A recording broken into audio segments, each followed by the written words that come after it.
The silent manor, পর্ব সংখ্যা ৫৪। লেখনীতে Diana Imroz lucky. ভোর এসেছে, কিন্তু আলো নিয়ে নয়। এসেছে এক ধরনের নীরব অপরাধবোধ নিয়ে। গতকাল রাতে সমস্ত অন্ধকার পেরিয়ে যখন আকাশ ফিকে নীল হতে শুরু করেছে, তখনও ঘরের সামনে উঠোনে সুফিয়ান বসেছিল। এই কথাটা সব থেকে ভয়ঙ্কর, কারণ মানুষটা আর বসে নেই, চলে গিয়েছে চিরতরে। রাতের গুলিটা লেগেছিল সুফিয়ানের বুকে, খুব কাছ থেকে। শব্দটা মুহূর্তের জন্য রাতকে ছিঁড়ে দিয়েছিল, একটা ভাঙা বজ্রের মতো। তারপর নিমেষেই সব শান্ত হয়ে যায়। সেই শান্তির ভিতরেই তার বুক থেকে রক্ত নেমে এসেছিল মাটিতে, ধীরে ধীরে, নিঃশব্দে, যেন মাটিও বুঝে উঠতে পারেনি সে কি গ্রহণ করছে। লাল রক্তে উঠোনের ধুলো ভিজে গিয়েছিল। যেখানে তার প্রতিদিন পায়ের ছাপ পড়ত, সেখানে জমে উঠেছিল জীবনের শেষ চিহ্ন। জলটা চেয়েছিল, বোধহয় তীব্র তেষ্টা পেয়েছিল, কিন্তু শেষ তেষ্টা আর মেটাতে পারেনি। কিছু সত্য বলতে চেয়েছিল, কিছু অজানা ব্যথা বোধহয় জানাতে চেয়েছিল, পারেনি। মুখ থেকে শেষ শব্দ আর বেরোয়নি। গুলির আঘাত বুকে জমাট কষ্ট হয়ে আটকে দিয়েছিল সব কথা। শরীরটা ধীরে ধীরে সামনে ঝুঁকে পড়েছিল। ফজরের আজানের আগ মুহূর্তেই বাতাস একটু কেঁপে উঠেছিল। পাখিরাও ডেকেছে দূর কোথাও। তখনই দেখা গেছে উঠানে রক্ত শুকাতে শুরু করেছে। গাঢ় লাল রংটা কালচে হয়ে গিয়েছে। মাটিতে ফাটল ধরেছে তার চারিপাশে, যেন মাটিও ব্যথা সহ্য করতে না পেরে ফেটে যাচ্ছে। তার শরীর ঠান্ডা। ভোরের হালকা শিশির তার পাঞ্জাবিতে জমে আছে। সাদা রঙের পাঞ্জাবি, কাল রাতে পরেছিল। বিনতি নিজে আলমারি থেকে বের করে দিয়েছিল। পরিচিত সাদা রংটা এখনো পরিচিত, অথচ ভয়ঙ্করভাবে অচেনা। আজ ওর ভাইকে চিরবিদায়ের জন্য সাদা রঙের কাফনে মুড়িয়ে মাটির ঘরে শায়িত করা হবে। বুকে গুলির ক্ষতটা স্পষ্ট দেখা যাচ্ছে। কোনো ব্যান্ডেজ নেই, কোনো চিকিৎসা নেই, শুধু একটা ক্ষত যেটা সবকিছু শেষ করে দিয়েছে। সকালের আলো ধীরে ধীরে মুখে পড়ল সুফিয়ানের। আলোটা নিষ্ঠুর, চোখ দুটো আধ খোলা তার। দৃষ্টিতে কোনো অভিযোগ নেই, কোনো ভয় নেই, শুধু বিস্ময়। যেন শেষ মুহূর্তে বিশ্বাসই করতে পারেনি এই রাতে তার জীবনের শেষ রাত হবে। বেঁচে থাকার তীব্র সিদ্ধান্ত নিয়েও শেষ মুহূর্তে হেরে গেল সুফিয়ান। চারিপাশে আর কোনো কান্না নেই এখন, শুধু বাতাসে ভেসে বেড়াচ্ছে মৃত্যুর ঘ্রাণ। ভোরের আলো আর রাতের রক্ত একসাথে মিশে এমন এক দৃশ্য তৈরি করেছে যা জীবনের সঙ্গে যেন বেমানান। বিনতি সুফিয়ানকে জড়িয়ে ধরে এখনো বসে আছে। বদ্র ওরা পাশেই বসা ছিল। মৌলভী সাহেব এসে বলেছেন কবর খুঁড়তে, বাঁশ কাটতে হবে, বড়ই পাতা গরম জলে শেষ গোসলের ব্যবস্থা করতে, দাফনের আয়োজন করতে। কিছু গ্রামের মহিলারা এসে বিনতিকে সুফিয়ানের কাছ থেকে সরাতে চাইল। বিনতি ওর ভাইকে ছাড়বে না। ছেড়ে দিলেই হয়তো ওরা ওর ভাইকে ওর থেকে কেড়ে নিয়ে যাবে। মহিলাদের সাথে উচ্চস্বরে কথা বলে উঠল, ওনাদের স্পর্শ করতে বারণ করলো ওকে। তারপরও জাভেদের ইশারায় বিনতিকে সরিয়ে ফেলল মহিলারা। একজন অনুচর এসে সুফিয়ানের মৃতদেহটি সাদা কাপড়ে ঢেকে দিল। সুফিয়ান ছিল শক্ত মানুষ। যেই মানুষটা সামনে থাকলে ভয় কমে যেত, আজ সেই মানুষটাই পড়ে আছে অসহায় নির্বাক হয়ে। বুকের ভেতর যে উষ্ণতা ছিল তা মাটিতে ঢেলে দিয়ে গিয়েছে। একটা পিঁপড়া কাছে আসে রক্তের গন্ধে, তারপর থেমে গেল। শুধু মানুষ নয়, প্রকৃতিও বুঝে ফেলেছে এখানে ভয়ঙ্কর কিছু ঘটে গেছে। সকাল গড়িয়ে যাচ্ছে, আলো বাড়ছে, আর প্রতিটা বাড়ন্ত মুহূর্ত মৃত্যুটাকে আরো স্পষ্ট করছে। রাতের গোপনীয়তা ভেঙে যাচ্ছে। এখন আর কোনো কষ্টই যেন আড়ালে নেই। ঘরের সামনে বসে থাকা মানুষটাকে আজ কেউ আর ডাকবে না নাম ধরে, ডাকলেও উত্তর আসবে না। এই উঠোনে আর তার পায়ের শব্দ পড়বে না। বোনকে ডেকে দরজায় আর সে কড়া নাড়বে না। গত রাতটা তাকে নিয়ে গিয়েছে যে, ভোর শুধু এসে জানিয়ে দিচ্ছে তার বাহাদুর যেন এখানেই শেষ। এই দৃশ্য কোনোদিন মুছে যাবে না, কেউ বোধহয় ভুলতেও পারবে না। উঠোন ধুয়ে পরিষ্কার করা হবে, রক্তের দাগ ধীরে ধীরে মিলিয়ে যাবে, কিন্তু সেই রাত, এই ভোর, এই শুয়ে থাকা দেহ, এই লাল হয়ে যাওয়া মাটি, এগুলো থেকে যাবে চোখের ভেতরে। কিছু মৃত্যু শব্দ করে আসে, আর কিছু মৃত্যু এই ভোরের মতোই চুপচাপ এসে জীবনটা ছেড়ে রেখে যায়। হেলেনা দূর থেকে সুফিয়ানকে দেখছে। গতকাল অহংকার করে বলেছিল আপনার ভালোবাসা ভিক্ষা চাইতে আসেনি। হেলেনা তার ভালোবাসা প্রকাশ করার জন্য গিয়েছিল, সাহস করে আর বলে উঠতে পারেনি। ভেবে নিয়েছিল পরে সময় করে একদিন ঠিকই বলবে তার ভালোবাসার কথা। সুযোগটা আর হয়ে ওঠেনি। নিকাবের আড়ালে গাল বেয়ে টপটপ করে জল পড়ছে, তবে ওর কান্না কেউ দেখছে না, নীরব নিঃশব্দে কান্না। কুদ্দুস সুফিয়ানের লাশের কাছেই বসে আছে। জাবেদ কবার করে বলেছিল কুদ্দুসকে ঘরে বসতে, শুনেনি। আলিমনগরের কথা ওর ভীষণ মনে পড়ে সুফিয়ানের কথা। কত উৎসব, কত মেলাতে তারা একসঙ্গে সময় কাটিয়েছে। সুফিয়ান ছিল নিরহংকার একজন মানুষ। এত নাম ডাক ধন সম্পত্তি তার থাকার পরেও এক চুল পরিমাণ অহংকার ছিল না। সবার সাথে বিনয়ের সাথে কথা বলতো, নরম আচরণ করত, অন্যদের দরকারে প্রয়োজনে ছুটে এগিয়ে যেত, গ্রামবাসীদের সাহস দিত, ভরসা জোগাত। আজ যেন সেই ভরসাস্থল রক্তের স্রোতের সাথে ভেসে গিয়েছে। ভাবতেই অবাক হচ্ছে সকলে। যে মানুষটি গতকালও বেঁচে ছিল আজ আর সে নেই।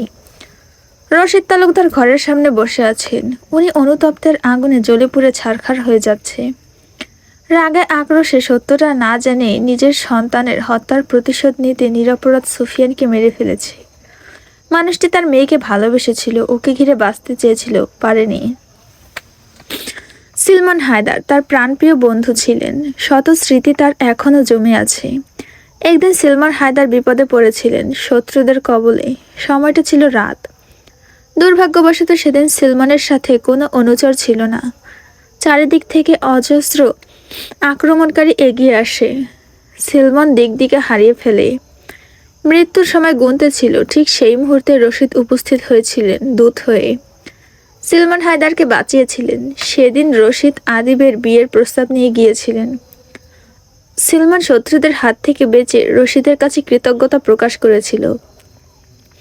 সিলমান হাসতে হাসতে সেদিন বলেছিল, চারিদিকে আমার শত্রু দেখছিস তো, কখনো যদি আমার কিছু হয়ে যায় তবে আমার সন্তানদের দেখে রাখিস। রশিদ সেদিন তাকে কথা দিয়েছিল, কিন্তু আজ সেই ওয়াদার বরখেলাপ হয়ে গিয়েছে। রশিদ নিজেই সিলমানের শত্রু হয়ে গেলেন। তার সন্তানকে নিজ হাতে মেরে ফেলেছে। আক্ষেপ হচ্ছে, তীব্র কষ্ট হচ্ছে, যা অপ্রকাশ্য।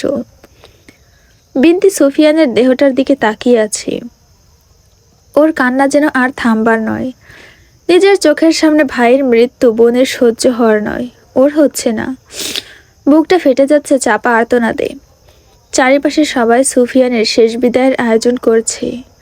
আজকের দিনটি দেখার জন্য প্রস্তুত ছিল না কখনো। বিনতি এক গ্লাস জল এনে দে, খুব জল তেষ্টা পেয়েছি। বিনতির চারিপাশে শব্দটি প্রতিবার প্রতিধ্বনিত হচ্ছে। ওর ভাই শেষ তৃষ্ণাটা অবধি মেটাতে পারেনি বলেই ওর যন্ত্রণাটা যেন আরো বেশি। বিনতি মহিলাদের হাত সরিয়ে পুনরায় এসে সুফিয়ানের পাশে বসে সাদা কাপড়টা সরিয়ে ভাইয়ের রক্তাক্ত মুখটা দেখছে। জীবনের শেষ দিন পর্যন্ত শুধু ব্যথাই বয়ে বেরিয়েছে সে। এতটুকু সুখ পায়নি যেন জীবনে। দুঃখ দিয়ে পরিপূর্ণ ছিল তার জীবন। দুঃখকে ভুলে যখন সুখের আগমন ঘটল, ঠিক তখনই যেন প্রতিশোধের একটি অংশ এসে হানা দিল। প্রতিশোধের খানিকটা ইচ্ছে, অপরদিকে মায়ার বাঁধনে জড়িয়ে যাচ্ছিল তার জীবনটা। টানাপোড়েন এই শেষ পর্যায়ে এসে নিয়তি তাকে খণ্ড খণ্ড করে দিয়ে চলে গেল। আজ করেছে পুরোপুরি সমাপ্ত তার গল্প। সোলেমান ওরা এসে সুফিয়ানের লাশটি খাটিয়ে শুইয়ে দেয়। গোসলের জন্য আশেপাশে ব্যবস্থা করা হয়েছে। চারজন মিলে খাটিয়ে কাঁধে তুলে নিতেই বিনতি সুফিয়ানের হাতটি ধরে। ওর ভাইকে নিতে দেবে না, চিৎকার দিয়ে উঠল, আমার ভাইকে নেবেন না। ওর চিৎকারের যেন আজ মূল্য নেই। কেউ আজ ওর কথা শুনবে না। আজ সব কিছু হবে নিয়মে। নিয়মের বাহিরে বোধহয় কিছুই সম্ভব নয়। বিনতি সুফিয়ানের কনিষ্ঠ আঙুলটা ধরে রেখেছে, ঠিক যেমন ছোট্টবেলায় ভাইয়ের হাত ধরে এভাবে হাঁটত, আজও ধরেছে। তবে আজ আর ওর ভাই পাশে হাঁটবে না, বোনকে নিয়ে ঘুরতে যাবে না। আজ ওর ভাই চিরস্থায়ী ঘরে ঠাঁই নেওয়ার প্রস্তুতি নিয়েছে। সুফিয়ানকে নিয়ে যায়। গ্রামের মহিলারা বিনতিকে সরিয়ে নেয়। ভাই ভাই বলে ডাকতে থাকে। তকদির, আজ ওর ভাই শুনছে না। নিস্তব্ধতার ভেতর পর্দা ঘেরা পরিষ্কার স্থানে শুয়ে আছে সুফিয়ানের দেহটি। শব্দহীন এমন মুহূর্তে উষ্ণ জল আনা হয়, আর তার সঙ্গে বড়ই পাতা, সবুজ সুগন্ধি, প্রকৃতির এক নিঃশব্দ আশ্বাস। পাতাগুলো জলে ডুবাতেই এক অদ্ভুত ঘ্রাণ ছড়িয়ে পড়ে, যেন গাছের স্মৃতি আর মাটির শীতলতা একসাথে জেগে উঠেছে। প্রথমে মাথায় জল ঢালা হয়, বড়ই পাতা দিয়ে আলতো করে স্পর্শ করা হয় চুল আর কপাল। জীবনের ক্লান্তি যেন সেখানেই জমেছিল। উষ্ণ জলের ছোঁয়ায় জমে থাকা ধুলো, ঘাম, রক্ত, পথ চলার চিহ্ন গলে যায়। পাতার নরম স্পর্শে শরীর পায় শেষবারের মতো মমতা। কোথাও জোর নেই, কোথাও তাড়া নেই, সব যেন শেষ ধৈর্যের ভাষা। পাতা ঘুরে বুকের উপর, কাঁধের ভাঁজে, হাতে পায়ে, প্রতিটি স্পর্শে আছে নীরব দোয়া। জল বয়ে যায় শরীরের রেখা ধরে, যেন এক নদী তার শেষ যাত্রায় নেমেছে। সেই জল নেই প্রশ্ন, নেই হিসাব, আছে মুক্তি। জীবনের ভার, রাগ, ক্ষোভ, অপূর্ণ কথাগুলো ধুয়ে যাচ্ছে একে একে। চোখের পাতায় জল পড়ে, যে চোখ আর খুলবে না, তবু তাদের দিয়ে পৃথিবী দেখা হয়েছিল, আর দেখবে না। ঠোঁটে জল ছোঁয়ানো হয়, যেই ঠোঁট একদিন কথা বলতো, হাসতো, প্রার্থনা করত। বড়ই পাতার সুবাসে পর্দা ঘেরা ঘরটি ভরে ওঠে নরম এক শোক গন্ধে, কষ্টের বিদায়ে। শেষে জল থামে, শরীর কিছুটা ঝকঝকে, পুরোটা পবিত্র হয়েছে। কষ্টে ভারী বাতাস হালকা বয়ে আসে। মনে হয় মানুষটি এখন আর পৃথিবীতে থাকার যোগ্য নয়, সে পরপরে যাওয়ার জন্য প্রস্তুত। এই গোসল শেষ বিদায়ের নিয়ম পালনের একটি ভালোবাসার শেষ আলতো বাক্য, যা জল আর বড়ই পাতায় লেখা হয়, চুপচাপ আকাশের দিকে উঠে যায়। সকাল 11টার দিকে জানাজা অনুষ্ঠিত হয়। গ্রামের ছোট ছেলে, যুবক, মুরব্বী থেকে শুরু করে সব বয়সের সবাই জানাজায় শরিক হয়। নিয়ম মেনে জানাজা শেষ হয়। হায়দার বাড়ির পারিবারিক কবরস্থানের দিকে সুফিয়ানকে নিয়ে যাওয়া হয়। ফারদিনার কবরের পাশে সুফিয়ানের জন্য কবর খোঁড়া হয়। কয়েকজন মুরব্বী মিলে সুফিয়ানকে কবরে শায়িত করে। সুফিয়ানের ঘরটি সাজাতে বাঁশের ছাদ দিল, তার উপরে মাটি। সবাই পা দিয়ে পারিয়ে পারিয়ে মাটি শক্ত করে বসিয়ে দিচ্ছে। সুফিয়ান হায়দার, যার সামনে কেউ কখনো গলা উঁচিয়ে কথা বলতে পারতো না, আজ ওরাই তার উপরে উঠে যেন মাটির ঘরে রাখা শেষ অধ্যায় সমাপ্তি ঘটাচ্ছে। বিনতি দূর থেকে দেখছে শুধু, গ্রামের বাকিরাও তাকিয়ে আছে। আজ শুধু দূর থেকে সবাই এক নজর চোখ মেলাবে, এরপর চলে যাবে। দুনিয়ার সবটুকু ভালোবাসা, মায়া, মমতা সব যেন এখানেই এসে থেমে যায়। আজ যেন থেমে গিয়েছে সুফিয়ানের জন্য সবার ভালোবাসা। দাফনের কাজ শেষ করে সবাই এক পা দু পা করে কবরস্থান থেকে ফিরে আসে, সুফিয়ানকে অন্ধকার ঘরে একলা ফেলে রেখে। আজ আর কেউ আলো নিয়ে তার কাছে যাবে না। ফারদিনা আর সে পাশাপাশি শুয়ে আছে। অজানা ভাবেই যেন সুফিয়ান তার ইচ্ছা পূরণ করতে পারল। খুব করে চেয়েছিল মৃত্যু, আজ মৃত্যুতে যেন তার গল্পের ইতি টানা হলো। সোলেমান ওরা কবরস্থান থেকে ফিরে এসেছে, ধান ক্ষেতের পাশে দাঁড়ালো। বিষণ্ণ মনে শান্তি নেই আজ। শান্তি আর ফিরবে বলে ওরা নিশ্চিত করতে পারছে না। আকাশ সমান ব্যথা নিয়ে ওদের প্রাণপ্রিয় ভাইটাকে একা ফেলে এসেছে। সোলেমান হঠাৎ দেখলো সুফিয়ান ক্ষেতের আইলে হাঁটছে। তরতাজা মানুষটি, সোলেমান, বদরু ওদের দেখালো, ওরাও দেখলো। সুফিয়ান ওদের উদ্দেশ্যে বলল, তোরা দাঁড়িয়েছিস কেন? খেতে কাজ বাকি, যা কোদাল নিয়ে আয়। সোলেমান ওরা সত্যি সত্যি কোদাল নিয়ে আসলো। খেতে কাজ শুরু করলো। কাজ করার ফাঁকে ফাঁকে মাথা তুলে সুফিয়ানের দিকে দেখছে। সুফিয়ান হেঁটে ওদের থেকে দূরে যাচ্ছে। ওরা হঠাৎ করেই কাজ থামালো। সুফিয়ান দাঁড়িয়ে ওদের দিকে ঘুরে বলল, আবার কেন কাজ বন্ধ করলি? আলসেমি করলে একদম চলবে না, তাড়াতাড়ি সেরে ফেল। আর হ্যাঁ, কোনোদিন চুরি ডাকাতি করবি না। ওরা মাথা আড়ালো, বুঝেছে। সুফিয়ানের কথা মেনে চলবে। এরপর সব কিছু নিস্তব্ধ। সুফিয়ান যেতে যেতে হাওয়ায় কোথায় যেন মিলিয়ে গেল। সোলেমান ওরা আর দেখলো না। হ্যালুসিনেশন হচ্ছিল। সোলেমান তবু এবার বিষাদ ভরা কণ্ঠে বলল, কিছুক্ষণের জন্য ভেবেছিলাম উনি হয়তো বেঁচে আছেন, কিন্তু না, আমাদের মাঝে আর সুফিয়ান হায়দার নেই। এভাবেই সব কিছু সেদিন শেষ হয়ে গিয়েছিল, বললেন সেলিম।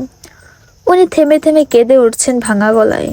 সেই সাথে কাঁদছে মীর, রাফিদ, আহির। রাত বাড়ার সাথে সাথে যেন তাদের কষ্টগুলো বেড়ে যাচ্ছে। মীর চোখের জল মুছে সেলিমকে কান্না থামাতে বলল। আহির বলল, আমার খুব কষ্ট হচ্ছে সুফিয়ানের জন্য। তিনি জীবনে কিছুই পাননি, বরং হারাতে হারাতে একসময় নিজেকেও হারিয়ে গিয়েছেন।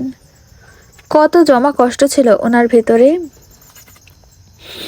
মীরের রেশ টেনে আহির মর্মাহত কণ্ঠে বলল, আমারও তার জন্য কষ্ট হচ্ছে। একাধিক টানাপোড়েনে যেন সেদিন সুফিয়ান পড়েছিল। একদিকে গ্রাম, অন্যদিকে পরিবার হারানোর শোক, এরপর যুক্ত হলো বিষাক্ত ভালোবাসা। যেই ভালোবাসাকে নিজের হাতে মেরে ফেলে নিজেই যেন নিজের মৃত্যু বয়ে আনলো। পরিবেশ নীরব হয়ে গেল। লণ্ঠনের আলো নিভু নিভু, শীতল বাতাস কোনো ফাঁক ফোকর থেকে হিম হিম করে ঘরের ভেতরে প্রবেশ করছে। সেলিম ওনার চাদরটা শক্ত করে পেঁচিয়ে নিল। প্রচণ্ড শীতেও ওনার বড্ড জল তেষ্টা পেল। আহিরকে দিয়ে বাধ্য হয়ে একটু জল চাইলেন সেলিম। আহির রান্নাঘর থেকে মাটির পাত্রে জল নিয়ে আসলো। সেলিম এক নিঃশ্বাস ফেলে জলটুকু পান করলো। ঘন ঘন নিঃশ্বাস ফেলে বললেন, সুফিয়ান সেদিন তৃষ্ণার্ত ছিল, জলটুকু অবধি খেতে পারেনি। আমার তাই ভেবে ভীষণ কষ্ট হচ্ছে। যখনই সেই দিনটার কথা ভাবি, আমি যেন অতীতে হারিয়ে যাই। মীর কৌতূহল চোখে বলল, আচ্ছা, সেদিন সুফিয়ান কি একটা বলতে চাইছিল? আর বিনতি বা কি উপহার দিতে চেয়েছিল? একচোখা ব্যক্তি কোথায়? সেলিম ধীরে ধীরে বললেন, সুফিয়ান সেদিন কোনো সত্যের কথা জানাতে চেয়েছিল, কিন্তু তা আজ পর্যন্ত কেউ জানে না। বিনতি সেদিন কি উপহার দিতে চেয়েছিল, তাও আজ অবধি কেউ জানে না। একচোখার ব্যক্তির খোঁজও আর কেউ পায়নি। দ্বিতীয় খণ্ডের সমাপ্ত এখানেই। পরবর্তী পর্ব থেকেই তৃতীয় খণ্ড শুরু হবে। আমার ভীষণ ভীষণ ঠান্ডা পেয়েছে। ভয়েস শুনে হয়তো অনেকে বুঝতে পারছেন। শুধু কি ঠান্ডা, সাথে মাথা ব্যথা তো ফ্রি আছি একদম। কি একটা বাজে অবস্থা, মাথা তুলে তাকাতেই পারি না। যাই হোক, আমার জন্য সবাই দোয়া করবেন আর ভুল ত্রুটি সব ক্ষমা সুন্দর দৃষ্টিতে দেখবেন। আল্লাহ হাফেজ।